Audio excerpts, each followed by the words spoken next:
manajemen biaya ya.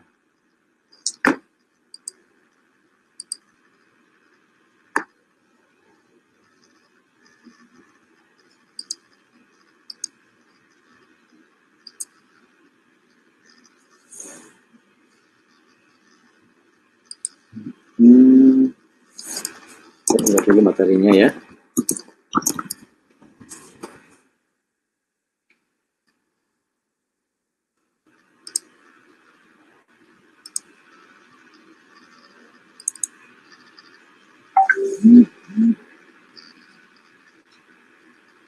Oke.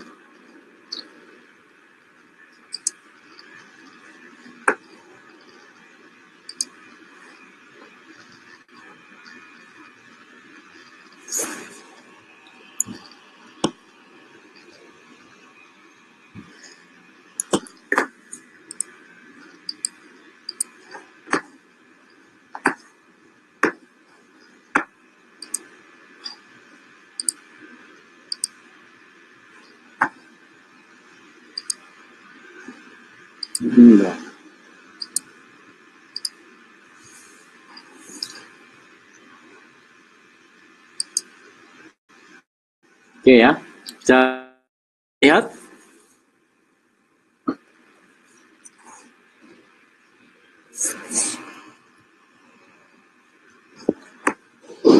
Sudah lihat belum materinya, Mas?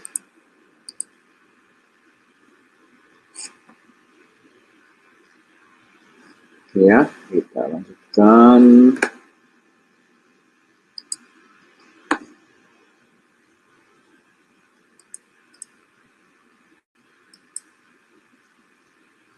Oke. Kita lanjutkan dengan manajemen biaya ya. Jadi kita sebelumnya kita buka dulu. Oh ya, Assalamualaikum warahmatullahi wabarakatuh.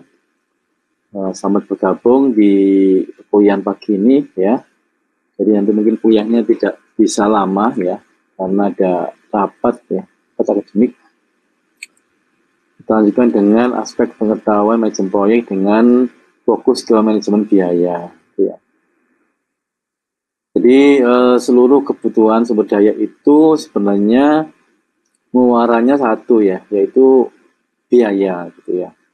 Nah, oleh karena itu ya, setiap proyek ya perlu direncanakan anggaran yang dibutuhkan ya, dan juga diawasi alokasi biaya itu ya dalam pelaksanaannya.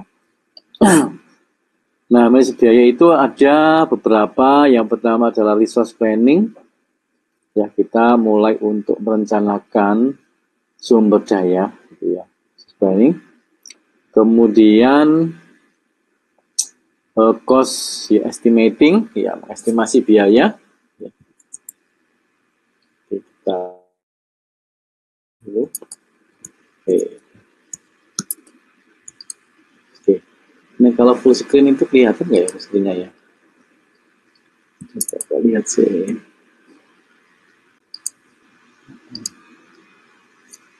Oh, nggak kelihatan ya. Oke. Sama aja.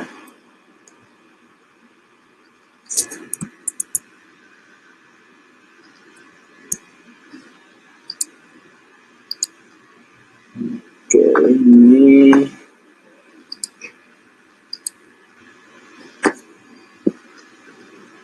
oh.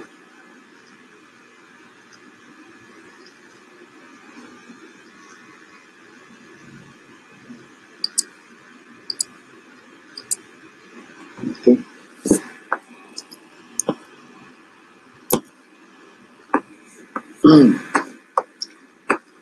Jadi cost estimating itu artinya ya mengestimasi biaya gitu ya. Jadi merencanakan anggaran yang dibutuhkan gitu ya. Ya itu akan bisa dilakukan kalau resource-nya jelas ya. Jadi resource-nya jelas dulu ya, baru kita bisa mengestimasikan biaya ya, merencanakan biaya gitu ya. Kita bisa mengalokasikan biaya. Kemudian cost budgeting ya. Kalau sudah kita estimasikan, kemudian kita budgetkan ya. Jadi kita alokasikan anggarannya berapa. Ya. Ini sudah keputusan di sini uangnya yang akan disepakati berapa, ini cost budgeting ya. Kemudian ketika anggaran itu sudah dicairkan, maka cost control ya. Jadi manajer proyek itu harus mengendalikan biaya itu ya, agar tidak ya, melebihi biaya yang sudah dialokasikan. Nah, ini adalah tahapan-tahapannya ya, berapa rincian dari manajemen biaya itu, mulai dari ini ya, resource planning ya. Inputnya apa? Jadi kalau merencanakan sumber daya ya berarti harus ada rincian kebutuhan ya. Rincian kebutuhan itu bisa kita buat menggunakan WBS ya, atau Work Breakdown Structure kemarin ya, seperti sudah kalian buat ya. Kemudian historical information ya, informasi riwayat proyek ya, untuk mengetahui sumber daya apa saja yang sudah tersedia dan mana yang belum tersedia gitu ya. Kemudian scope statement, pernyataan ruang lingkup ya. Nah, ini nanti ruang lingkupnya ini untuk memastikan sumber dayanya sudah sesuai belum gitu ya. Nah, misalnya ruang lingkupnya ditentukan untuk semua ya, dan mengembangkan sebuah sistem untuk semua unit kerja di dalam perusahaan itu ya, tetapi anggarannya tidak sesuai. Nah, ini di sini akan diperjelas ya, apakah dari sisi ruang lingkupnya itu sudah sesuai apa belum ya. Kemudian organizational policies ya, jadi resource apa ini, resource kelihatan ya. Jadi intinya deskripsi dari sumber daya itu ya. Resource pool description ya. Jadi deskripsi dari sumber daya ya. Jadi kebutuhan ini itu masing-masing jelas fungsinya apa sumber daya itu dialokasikan ya. Kemudian organizational policies ya, jadi kebijakan organisasi itu juga jangan sampai melanggar ya kebijakan organisasi itu. Atau untuk menentukan skala prioritas misalnya ya, maka kita mengajunya kepada kebijakan organisasi ya. Yang bentuknya bisa berupa SOP ya, SOP gitu ya, atau edaran-edaran ya dari pimpinan perusahaan ya, surat-surat apa ya. Tentunya pokoknya kebijakan aturan yang berlaku di perusahaan itu ya, mulai dari edaran ya, keputusan, surat keputusan sampai pada SOP ya, atau PO apa ya, SOP itu standar operasional prosedur ya, atau prosedur operasional baku POB ya. Kemudian tools dan teknik yang digunakan ya, ini aspect judgment ya. Jadi langsung bisa diproses ya oleh manajer proyek ya, dia mau menggunakan cara apa gitu ya, terserah ya, untuk melakukan ini kompilasi dari berbagai input ini gitu ya. Kemudian alternative identification ya, kita mengidentifikasi beberapa pilihan ya, project ya, ya, untuk menentukan mana yang lebih efektif, mana yang lebih efisien, mana yang lebih murah, mana yang lebih optimal ya, dan seterusnya. Outputnya apa? Outputnya adalah resource requirement. Pada akhirnya di dalam proses resource planning ini, outputnya adalah kepastian ya, kepastian dan kejelasan sumber daya yang dibutuhkan gitu ya, untuk jalannya proyek ini. Kemudian yang berikutnya adalah cost estimating ya, inputnya juga sama ya, ya, berapa input utamanya resource requirement ya. Tapi dia juga melihat WBS-nya untuk memastikan. Jadi dia juga melakukan pengecekan juga ya, apakah sumber daya ini memang dibutuhkan misalnya, atau ada yang kurang ya, atau ada sumber daya yang kurang ya, dari WBS itu. Ya, mengerjakannya di cost estimating. Tentunya setiap proses itu ya dibutuhkan koordinasi supaya tidak ada informasi yang hilang. Kemudian resource rates, ya, activity duration, estimate, historical information, dan chart accounts. Ya. Outputnya adalah estimasi biaya, ya, kemudian detail pendukung, ya, kemudian perencanaan manajemen biaya. Dan proses berikutnya adalah cost budgeting. Ya, di sini ya sudah mengalokasikan ya outputnya adalah cost baseline. Jadi biaya, kebutuhan biaya untuk saat ini. Ya, kemudian nantinya setelah proses budgeting itu dijalankan, kemudian harus dikendalikan ya supaya tidak melebihi dari anggaran yang ada. Oke.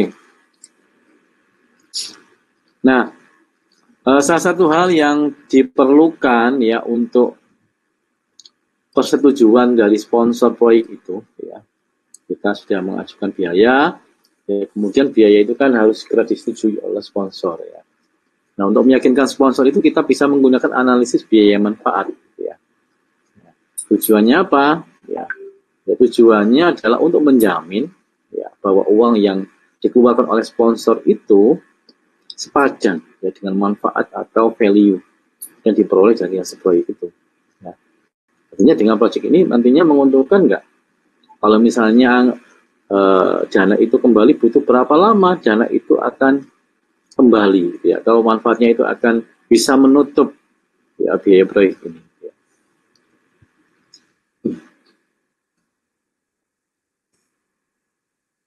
Nah, ini ya seperti hanya dalam mengolah waktu, sejumlah teori dan konsep juga digunakan untuk membantu di dalam melakukan pengelolaan terhadap aspek biaya.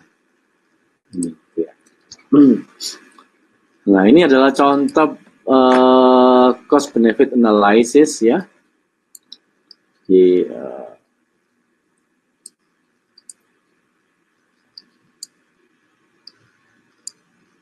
ini misalnya tahun ya. Tahun 90 tahun ya selama 3. Jadi biayanya berapa, ini dirinci sekian total costnya di tahun ini sekian, tahun ini sekian, pas ini sehingga selama 3 tahun itu kita menghabiskan ini 1.455 US dollar misalnya. Kemudian savingnya gimana? Savings ya untuk penyimpanannya ini. Ya. Nah, ini ya dengan mainframe ya sekian, ya di tahun depan kita sudah bisa menghemat ya sekian ini ya. Nah, ini gitu ya. Sehingga penghematannya ini kalau kita total ini sekitar jumlah saja ini ya. Sekitar berapa ini? Sekitar hampir 5.000-an gitu ya, hampir 5.000-an. Sehingga dapatnya sekian. Ya. Kemudian nah ini ya. Diperkirakan selama 8 tahun ya berapa anggaran nanti akan kembali gitu ya. Misalnya di tahun pertama itu ya itu sudah bisa menghemat 35%. Gitu ya. Nah. Sehingga nantinya ini dari sekian tahun kita sudah bisa menghemat rupiah gitu ya. Ini 5.000 sehingga kekurangannya sekian gitu ya. Ini akan ditutup selama 8 tahun. Gitu ya. Jadi intinya begini, intinya dari tabel ini adalah biaya yang dibutuhkan untuk proyek ini berapa ya. Ya, mungkin proyek ini multi-year, bisa jadi multi-year atau cuma 1 tahun ya. Kalau 1 tahun, kemudian dirinci keuntungan per tahunnya berapa dengan adanya proyek ini. Ya. Kemudian BEP-nya, rate of return-nya berapa tahun, gitu ya. 4 tahun, 5 tahun, 6 tahun, 10 tahun, nggak masalah ya, asalkan worth it ya, worth it. Karena meskipun mungkin panjang ya, butuh untuk dana kembali butuh 10 tahun, tapi kan penghematannya ini besar sekali gitu ya. Pada tahun ke-11 keuntungannya sudah luar biasa misalnya. Yang jelas di sini pihak sponsor harus diberikan sebuah data ya yang memberikan cost benefit analysis ya, bahwa penghematan dengan adanya proyek ini ya, manfaatnya apa, penghematannya berapa, kemudian balik modal kapan ya, dan selanjutnya mulai untung di tahun berapa. Kemudian manajemen kualitas ya.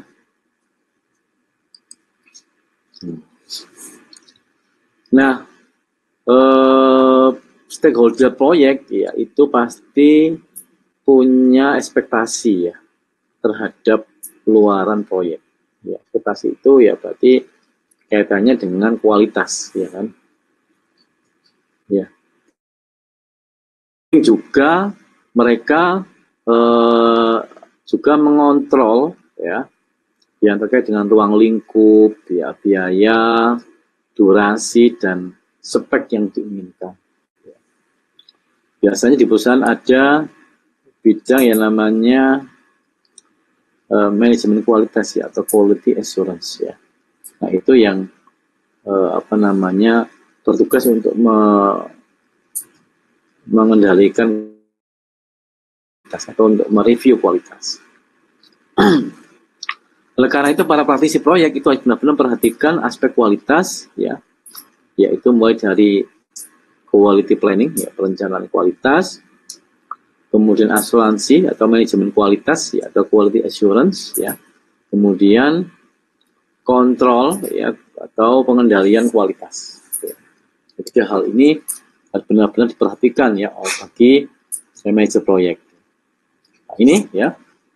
Ini ada detail dari masing-masing proses ya, mulai dari quality planning, quality assurance, ya, quality control ya.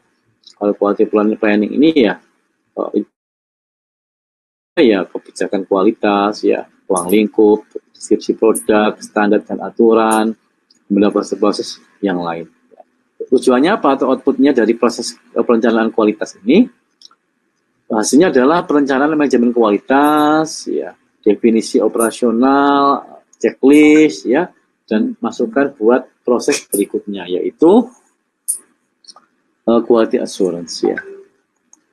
Inputnya apa kalau quality assurance ini ya, asuransi ini ya, jaminan kualitas ini, quality management plan hasil dari pengukuran pengendalian kualitas dan definisi operasional.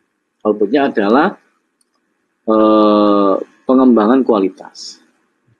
Kemudian di quality control ya, pengendalian kualitas. Nah, di sini membutuhkan informasi yang berupa hasil pekerjaan, perencanaan manajemen dibandingkan nanti ya. Kemudian definisi operasional dan checklist itu akan dibandingkan. Apakah sesuai dengan perencanaan? Outputnya apa? Outputnya berarti harus ada quality improvement. Ya, jadi kalau memang ada gejala penurunan kualitas ya harus diimprove ya. Kemudian acceptance decision ya, keputusan penerimaan ya, apakah ini diterima apa enggak ini luarannya ini ya. Misalnya belum diterima ya berarti tim harus mengimprove produknya lagi gitu ya, sesuai dengan kualitas yang direncanakan dan seterusnya. Nah, kualitas ini adalah hubungannya dengan keterkaitan yang sangat erat dengan sejumlah standar internasional. Misalnya, apakah memenuhi standar ISO, ya, International Standard Organization, ya, sebagai panduan sistem manajemen mutu. Biasanya ISO itu ya sesuai dengan ini ya, sesuai dengan bidangnya ya. Kalau pendidikan itu ada ISO ya untuk pendidikan, ya untuk lembaga pendidikan, untuk sekolah, kampus, ya punya standar ISO sendiri. Untuk perusahaan juga punya standar sendiri ya. Untuk IT, untuk elektronika juga punya standar-standar sendiri. Standar ISO itu biasanya disebutkan sebagai acuan ya di dalam menjaga mutu. Nah, misalnya membuat satu aplikasi ya berarti ya harus memenuhi kaidah software quality assurance. Ya. Nah, seterusnya. Nah, kualitas itu adalah totalitas ekspektasi yang diharapkan oleh pemerakarsa proyek atau sponsor atau yang membiayai proyek. Ya. Jadi stakeholder proyek itu akan mendefinisikan harapan-harapannya terhadap hasil dari proyek yang dikerjakan. Ini Jadi ini contoh penjaminan kualitas ya, berdasarkan PMBOK 2 tahun 2000 ya. Sumbu X ini adalah problem ya. Kemudian ada sistem lookup ya, sistem itu terlalu low ya, slow lambat, sistem terlalu sulit untuk dipakai ya, hasilnya tidak akurat reportnya. Nah, ini dibuat pengendalian penjaminan kualitas seperti ini, jumlah komplain. Jadi dihitung ya, masalah login berapa komplainnya, sistem sistem yang ada bagaimana, kemudian kelambatan sistem, ya sistem sulit dipakai, tidak akurat. Nah ini dibuat dia ya, jumlah komplain semakin banyak, ini berarti kan misalnya ini perencanaannya misalnya gitu, atau ini perencanaannya ya, berarti ini hasilnya gitu ya. Nah, ini dibandingkan antara perencanaan, mestinya begini, jumlah komplainnya mestinya begini misalnya, tapi kok begini gitu ya, harus dikendalikan. Kemudian contoh penjaminan kualitas ya. Nah, itu mulai dari initiate project ya, kemudian memulai proyek, kemudian visibility kelayakan ya, kemudian perencanaan proyek, kebutuhan detail ya, hasil itu detail. Nah, di sini ada seleksi produk, ya, kemudian desain sistem, ya, di sini ada membangun lingkungan operasi dan desain database fisik. Kemudian dibuat ini ya. Nah, contohnya seperti ini. Artinya proses-proses yang ada di dalam proyek itu nantinya harus mengikuti alur seperti ini. Salah satu contoh penjaminan kualitas juga. Kemudian manajemen SDM ya, artinya proyek ini dilaksanakan oleh manusia ya, sehingga prinsip dalam mengelola proyek itu melakukan manajemen terhadap sumber daya manusia yang mencangkup perencanaan organisasi ya, akuisisi karyawan ya, dan pembentukan tim. Nah, yang bertanggung jawab di dalam proyek itu adalah project manager ya, sebagai tim, sebagai pimpinan proyek ya, yang terdiri dari individu dengan keahlian yang bermacam-macam ya. Sehingga dia harus melakukan manajemen SDM dengan baik ya, yang meliputi 3 proses ya. Yang pertama adalah perencanaan organisasi ya, organisasi proyek itu, kemudian rekrutmen atau staff acquisition ya, kemudian ketiga adalah team development ya, pengembangan tim ya. Nah, perencanaan organisasi ini meliputi apa saja ya, meliputi dia membutuhkan informasi yang terkait dengan antarmuka proyek, kebutuhan staff ya, kemudian hambatan-hambatan. Outputnya apa? Tugas ya, peran, tanggung jawab ya, dari yang dibutuhkan oleh organisasi itu apa saja. Kemudian baru menentukan staffing management plan, merencanakan manajemen staffnya. Kemudian membangun organisasi chart ya, diagram organisasi, dan supporting detail ya, detail dukungan ya, tetap detail pendukung ya untuk perencanaan organisasi. Yang kedua adalah proses akuisisi staff ya, atau rekrutmen ya. Informasi yang dibutuhkan apa saja, rencana manajemen perekrutan, deskripsi tugas staf, kemudian praktek kebutuhan, praktek rekrutmen apa saja tahapan-tahapan. Nah, nanti outputnya apa? Project staff sign ya, jadi staff proyek yang disetujui ya, kemudian project learn directory. Jadi project team directory ya, mungkin dibuatlah directory yang memuat data-data dari tim ya, project. Nah, kemudian tim development ini mau mengembangkan tim ya, inputnya apa? Project staff, project plan, staff management plan, dan performance reports ya, external feedback. Nah, nanti akan dievaluasi bagaimana sih kondisi staff yang ada ya, kemudian dilakukan beberapa proses ya, team building activity ya, membangun aktivitas membangun tim ya, general management skill, keahlian manajemen umum, reward and recognition, sistem memberikan reward ya, hadiah ya, atau apresiasi bagi yang kinerjanya bagus ya. Kemudian co-location itu misalnya dimagangkan begitu ya, dimagangkan di departemen lain atau bidang lain ya, kemudian ditrainingkan. Artinya apa? Ini harapannya adalah improving performance ya, meningkatkan performa atau kinerja ya. Kemudian masukan ya untuk ya performa yang diharapkan nantinya ya, supaya lebih baik gitu. Nah, manajemen SDM ini diperlukan sebuah strategi proyek yang perlu dirancang efektif ya, agar tujuannya bisa tercapai, tujuan proyek itu. Nah, strategi proyek itu bergantung pada tipe dan karakteristik proyek yang dikerjakan ya. Kalau proyeknya robot ya butuh orang-orang dengan keahlian elektronika gitu ya, dengan keahlian berbagai disiplin ilmu yang dibutuhkan di dalam proyek itu ya. Jenis struktur organisasi perusahaan yang terkait dengan proyek tersebut ya, seperti dijelaskan sebelumnya. Nah, contohnya seperti ini, misalnya organisasi proyek itu ada project manager, ada wakil project manager ya, di bawahnya ada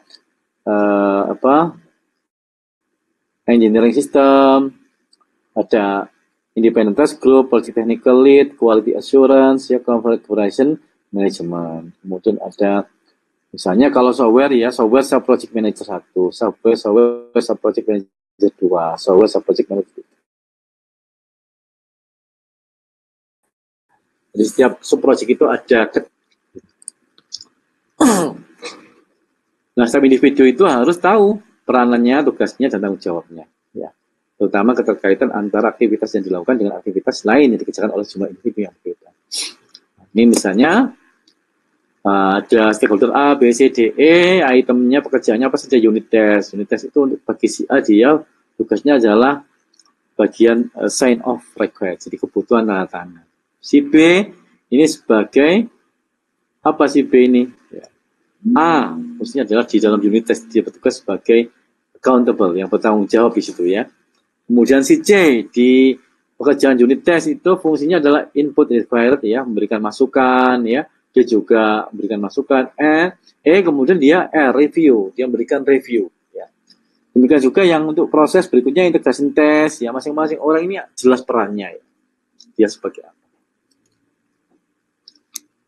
Kemudian termasuk di sini adalah manajemen proyek itu harus mengendalikan SDM-nya terkait dengan beban pekerjaan. Jangan sampai satu SDM itu punya beban pekerjaan yang lebih tinggi atau lebih rendah dibandingkan umumnya staf yang ada di tim itu. Ya. Nah, dia yang manajemen proyek inilah yang akan menyeimbangkan ya pekerjaan proyek itu sehingga semua memiliki beban yang hampir sama. Gitu ya.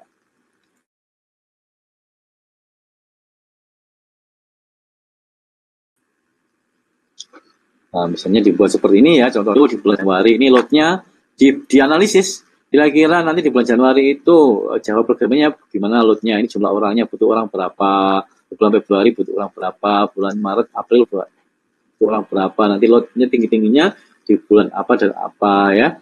Kemudian di bulan Februari bagaimana, ini dianalisis per bulan seperti ini ya, untuk menjaga ya jangan sampai beban itu tidak sama gitu ya. Kemudian beban karya kerja individu juga dianalisis ya per orang ya. Misalnya si A, si B, si C ini berapa jam dia berapa pekerjaan itu ya. Nanti digunakan untuk menyeimbangkan maupun untuk memberikan reward ya dari project itu. Oke, kira-kira itu mungkin ya teman-teman ya. Dia mau ditanyakan barangkali?